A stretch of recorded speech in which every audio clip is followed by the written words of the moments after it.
Welcome to our episode 2 of Emoji Chat. Thanks for being here again. Thank you, Sandra, for accompanying me again. You're welcome. As we mentioned in the previous episode, we're going to have a bit of a structure on the content. So today we want to introduce the topic that we're going to discuss today, and that is loneliness. Mm-hmm. And I guess what the World Health Organization says is that it's actually a pandemic. So it affects a lot of people globally. And we'll talk about a few facts on that as well that we found recently. But the reason, I guess you can share the reason, but the reason why we've been thinking about sharing about loneliness is because we read this article about loneliness. Yeah. Mm-hmm. And it was quite impressive. It was talking about how many people feel lonely, and then the youth is the one that feel the most. Yeah. And we have dealt with feeling lonely and loneliness for a lot of years. Because we were talking about that, no? There are some situations that can happen to you or to your family that makes you feel like you are separate from the rest, no? In our case was the diagnosis of our children. They both got autism. And for us, it was like, okay, there's the rest of the world and then us. Because our situation is so different from other families. So but we'll delve into that a little later. Yeah, into the details. Because we have felt that way, and it was for a few years. When we read the article, we thought maybe we can talk about this because we can share. Yeah, we can share a few points, even for us to remember what it felt like and how we can deal with it, because it still happens for us. Yeah, of course. Not the same, because we have learned a lot.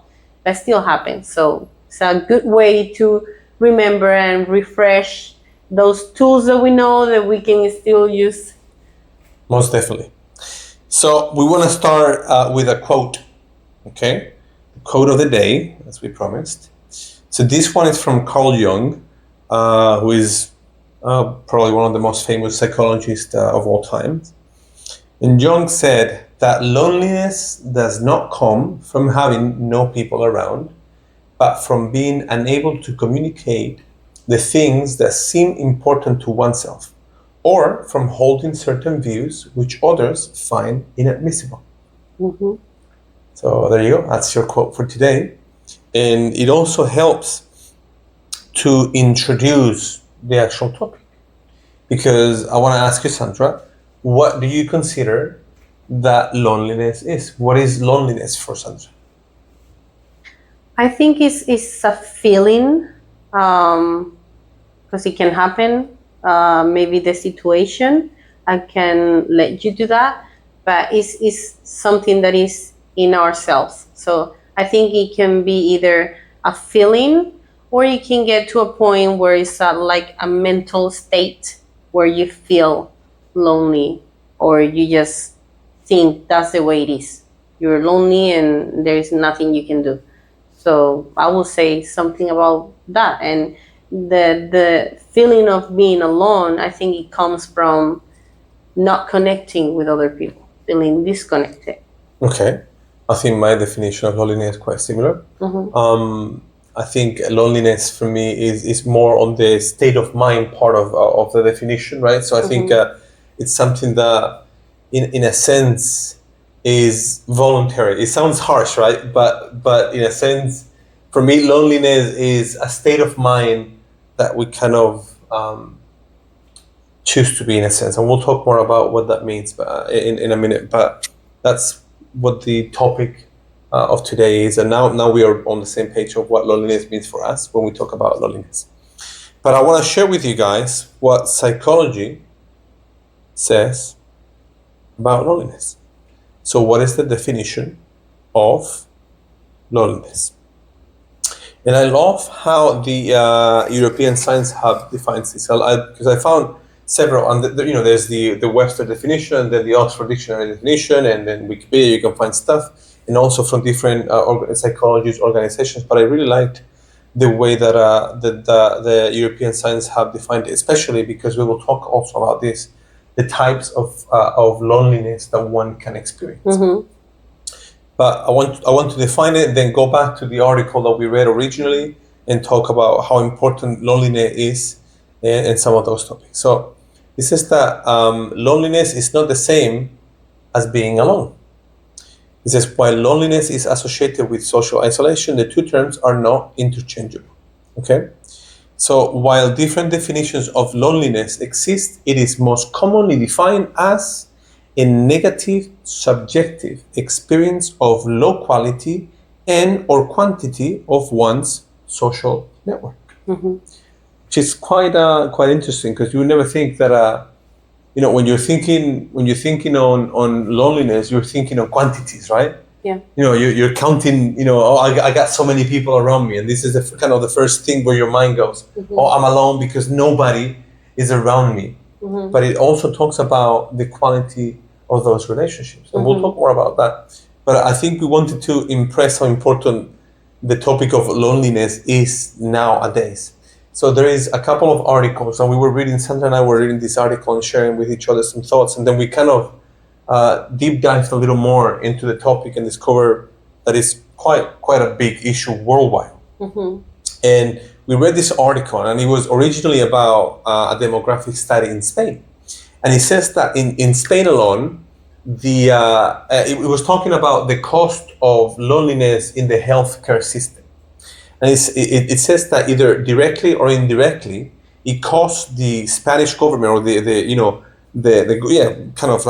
country. It costs the country more than 14 billion euros a year. And that's a lot. That's a lot of money. Spain is not that big. That's 1.2% of the GDP of Spain, or something like that. It's a little over 1% of the GDP that we spend on related issues of loneliness, or issues related to loneliness in a sense, whether there are psychological or physical or biological. Mm-hmm. So that's huge, because we are like around 47 million or something like that, million, and that's a lot. That's a lot of money. But we were talking about how many people are affected by this, and worldwide, and it is and it's considered a pandemic.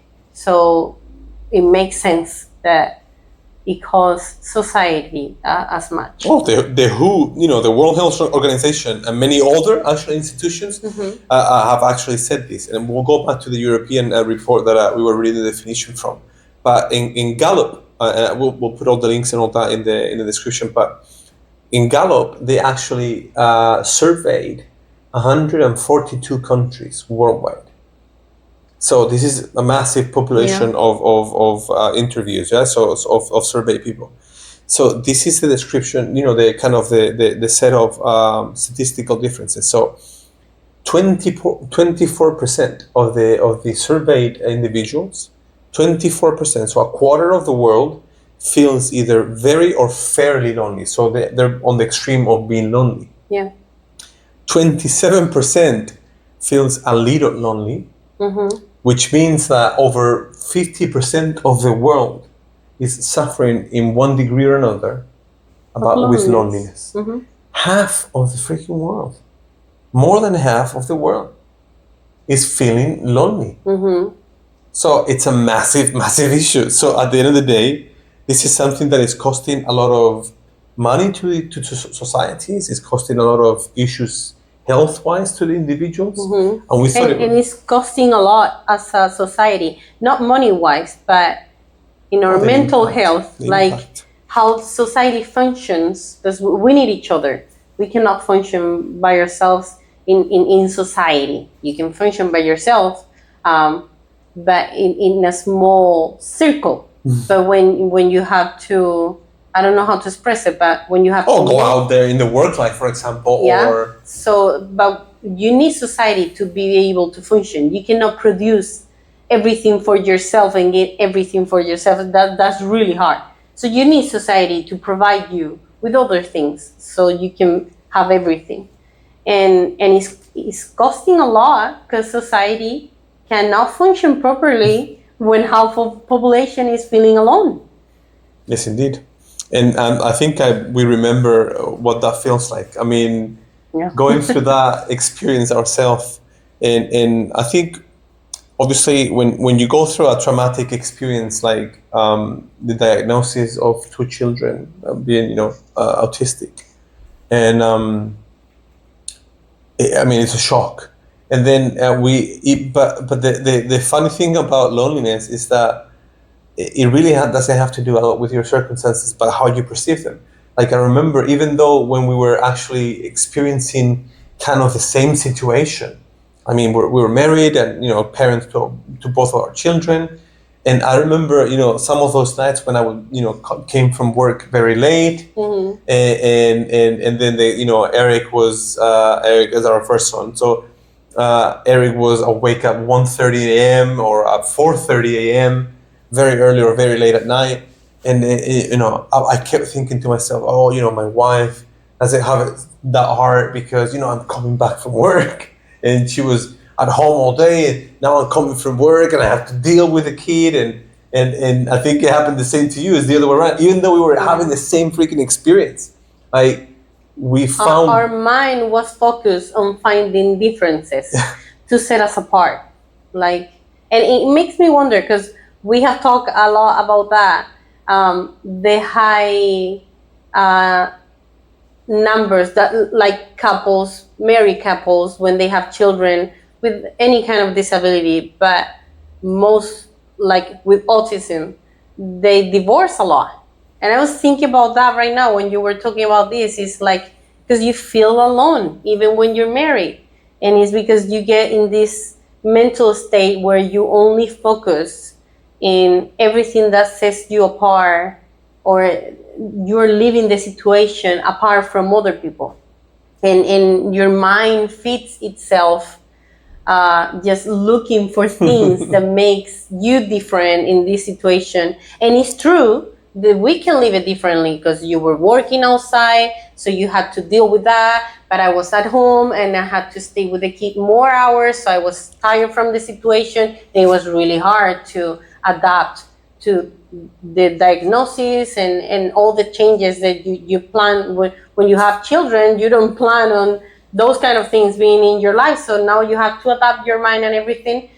And it's true that there are differences, but there are more things that we had in common Yes. than the one that were different. But the only thing we could focus was all the differences, so that made us feel like really, really alone, even being married.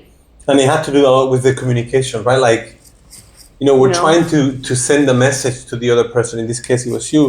And even though we were experiencing the same situation, even though with differential experiences, and from our perception, but it was the same situation together.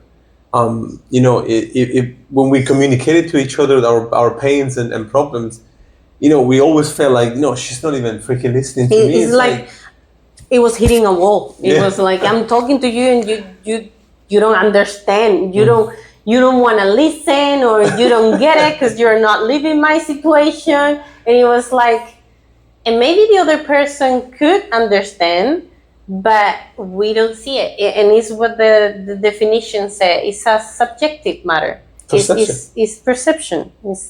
It is perception. It's our judgment of the situation. Another thing that I remember is that, and you were saying this before as well, that now you can look back and see situations that we thought we were lonely as not being so lonely because we were supported. And one of the things that I remember is that we had a great circle of friends and people that were actually willing. They were really worried about us. And they were putting time and effort and love into helping us. But back then, we complained about not being helped, like feeling alone, and then people were coming to us, and we kind of rejected because we felt isolated, and it's like we wanted to feel isolated so we could say people are not helping us. And we had a lot of great friends that would come over, and even though the problem was still there, I mean the circumstance was still there, they were actually trying to help, like they were participating actively. And even because they have the willingness to help, but sometimes they could do nothing because there is nothing you can do to fix it. Maybe they can bring their support or things like that. But what most of those people were bringing is the connection. They cannot fix the problem, but I can try to connect. You can feel you are not alone. You can feel you have somebody, and I cannot fix it. If I could, I would do it. I cannot fix it, but I'm here for anything else you need, I can do. But we couldn't perceive that. No, it's a cycle, right? Yeah. So now I feel the connection from that time. I feel they were bringing connection, and if I think if I was capable of feeling, I would have felt way less lonely. But in that moment, I couldn't perceive. I was not able to connect with people because I was trapped in my own loneliness and this feeling of, but it's different. I'm different. I cannot be the same because I was focusing on all the things that other people could do that we could not do, that maybe they did, and I was like, see, we cannot participate. They don't want us to participate because we cannot do it. But they were doing everything else, and we just couldn't connect because our mind was in the middle. Yeah, no, it was isolated. We chose that isolation. It was perceived. And it's painful when you're in that cycle of loneliness. It's really painful because you're yearning to connect with anything around you, and it's not there. I don't think for humans there is the possibility of not connecting and feeling fulfilled, because I think it's in our human nature. Yeah, we're social creatures. We always want to connect. So when you can't connect, you don't connect with people, you feel kind of empty. Even if everything else is okay, I think you feel quite empty because you need that connection. Indeed. Yes, indeed. And we neglected the help of people that were trying to not make us feel isolated.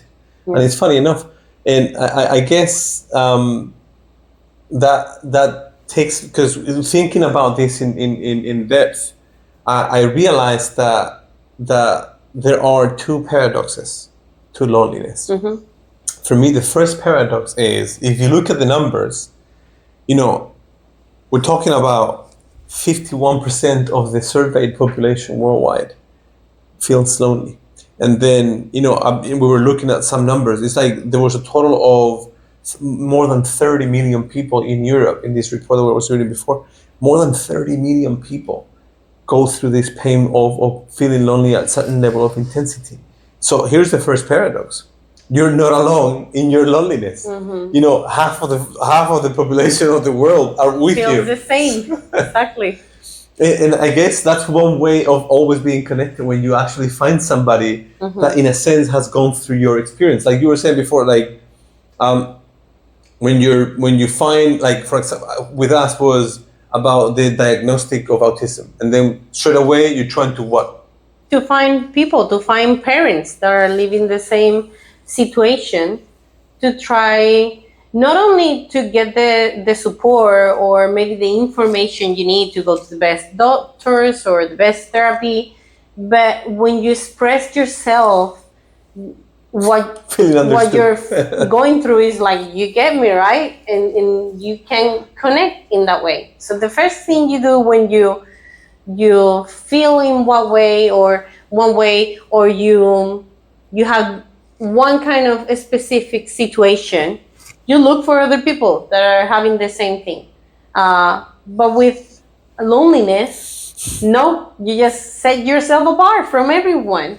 And you don't even consider some people around you can be feeling the same way. Even when you're finding common grounds, like when you're finding groups of parents, right, that have gone through the same thing with autism. I remember our conversations early on in the groups. It's like, we're sharing this, like, my kid has woken up at 2 a.m. in the morning, and the other parents say, oh yes, my kid this and my kid that, and then you're thinking, yeah, but my kid Yeah. has this bigger issue. Oh no, Exactly. but my son has this. But our situation is It's different worse. because It's worse. maybe the child doesn't. They only sleep 2 hours each. But in our situation, we don't have this, we don't have that, or maybe my job is harder, or maybe my wife has to do this and yours doesn't. So all the focus was you will On the have the difference. same situation, but we are apart.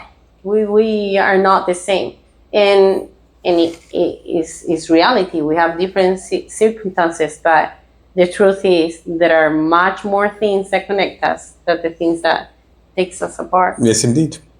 And but the epidemic of loneliness will your ego always wants to set you apart. Like it wants to make you feel special. And we'll talk about the ego and the one of the powers of the ego about making us feel special in other episodes. But it always find, and like we were discussing before, that it's about it tries to find things on the details, on the superficial details. Like it wants to find a blame. Like I'm feeling lonely because somebody else is making me feel lonely. Like it is removing the responsibility, but also the power from us. I think that's what happens in our brain. As soon as we feel something, you start looking for things that support that feeling. To tell yourself to justify it. It's true. I feel like this because look at this, it's happening. You cannot tell me it's not true. And we get in that mindset of making the list and checking everything. See, I feel lonely because of this, because of that. Look what he did. Look what happened. This is the truth. And we just feed that kind of mindset. Yes, indeed.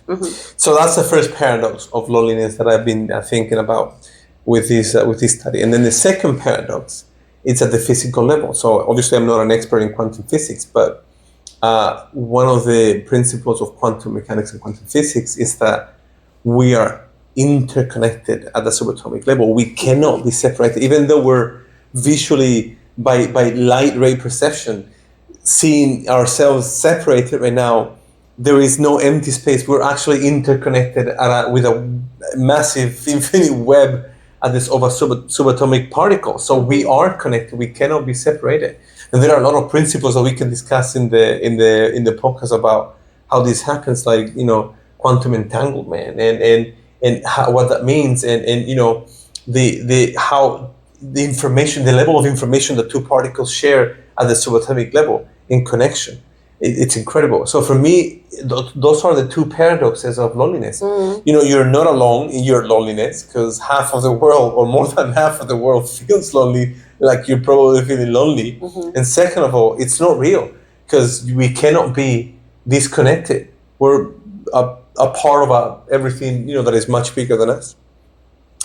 So, but then it takes us to the point of what are the types of loneliness that you could feel, right? And in this article that we were reading, it talks about 5 types of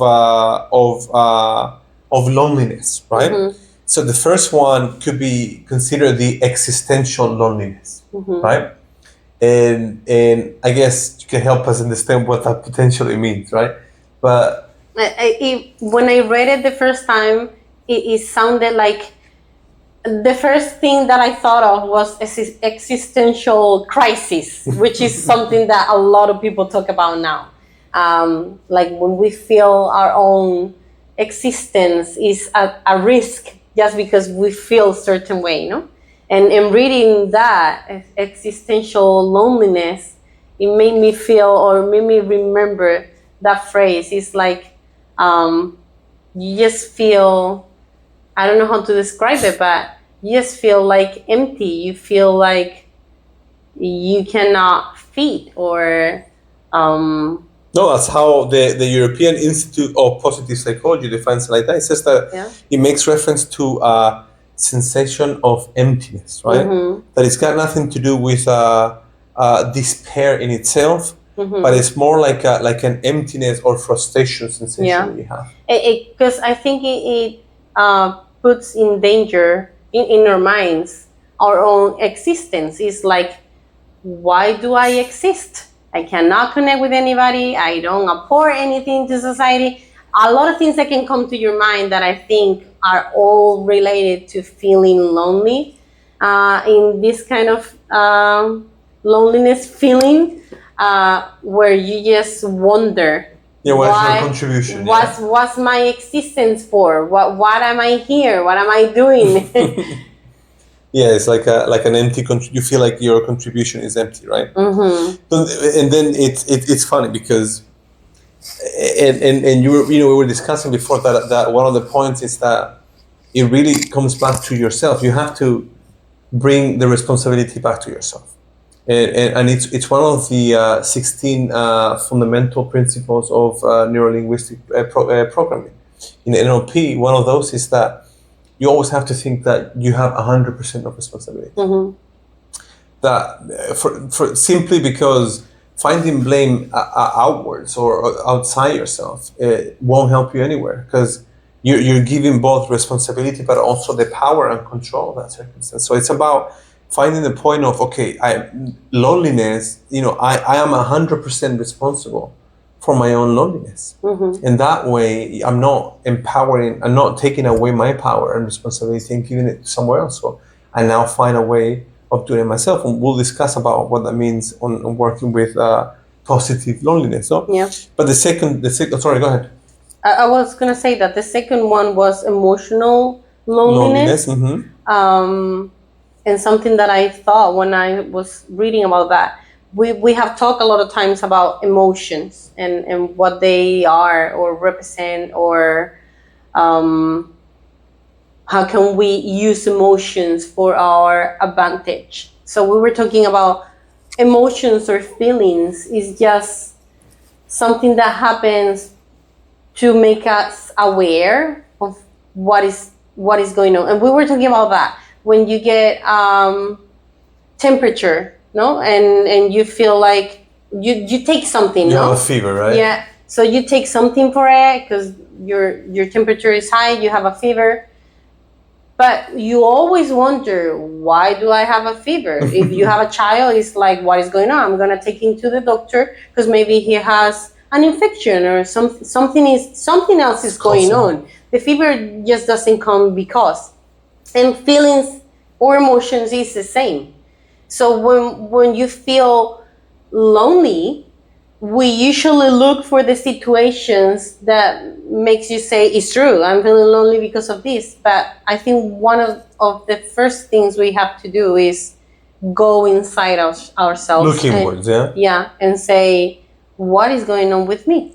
And it doesn't, I'm not saying you only do that, because it can happen in the situation that with people that are the closest to you, those are the ones that you have yes. more problems. You can you always blame me for everything. Yeah, of course.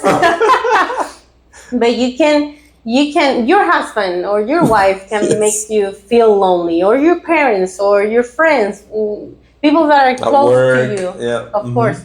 So it doesn't mean you are not going to talk about it with them, like, this situation made me feel alone and things like that.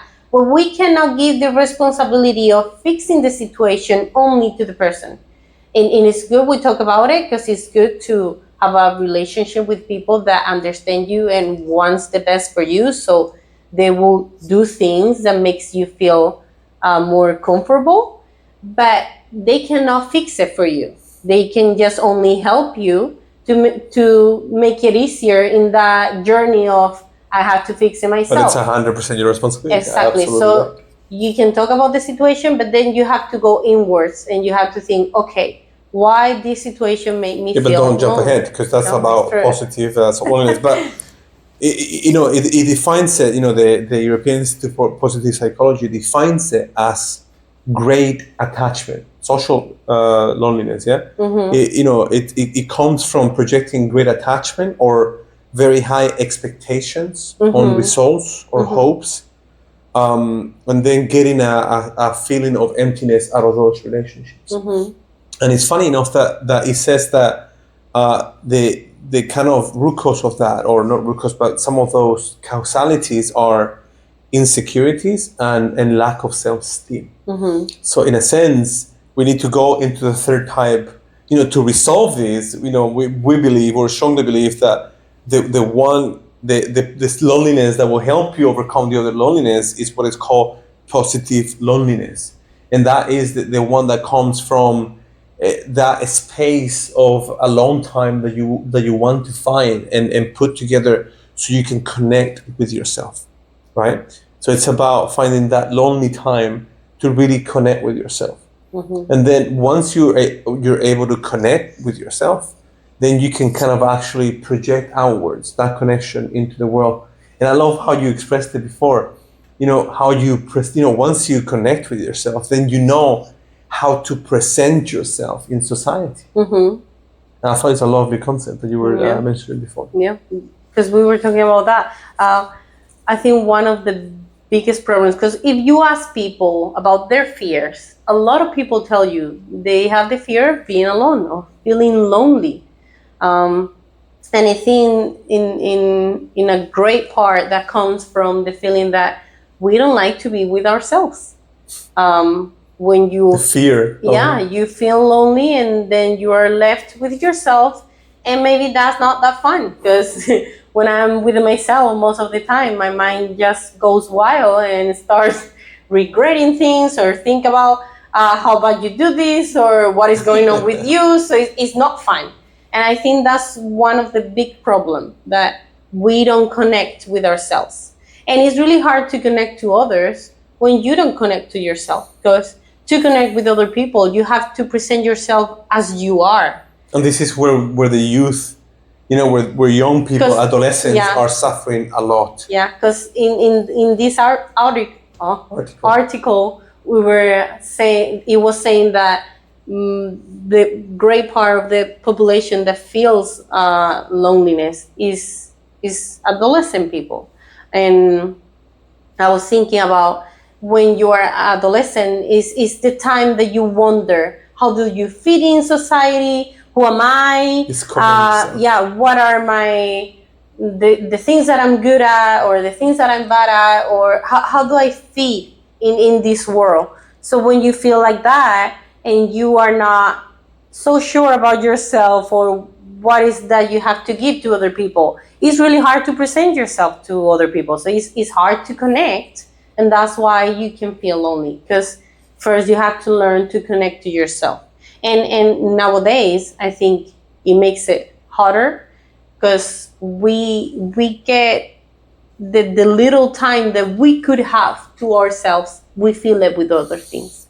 We will look to our phone, we will play a game or a video game, or whatever we can do to not be left alone with our mind. We find substitutes. Exactly. Like something that may seem like connection, but it is not. Like, instead of working in a meaningful relationship, we tend to try to find, and this is something that I talk about in my book also, the Neutral Leader, which is also in a way projected in the business world, the difference between connecting and networking, right?